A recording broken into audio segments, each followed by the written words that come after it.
Hello everyone and welcome back to my YouTube channel with another useful and informative video which is about how to fix inverted camera in your iPhone to take proper pictures with your front cam in your iPhone. So guys, you will have to simply watch this video till the end to fix your inverted camera in your iPhone. So guys, for that you will have to simply open up your settings. Just open your settings and from here scroll it below all the way,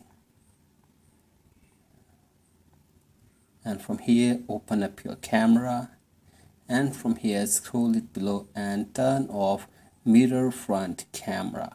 So guys, simply turn this off, and after this the inverted camera in your iPhone will be fixed and you will be able to take proper pictures with your front cam in your iPhone.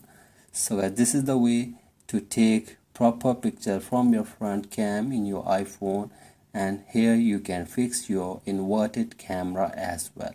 So guys, thank you for watching this video. If you find this video helpful, please like and subscribe to my YouTube channel as well.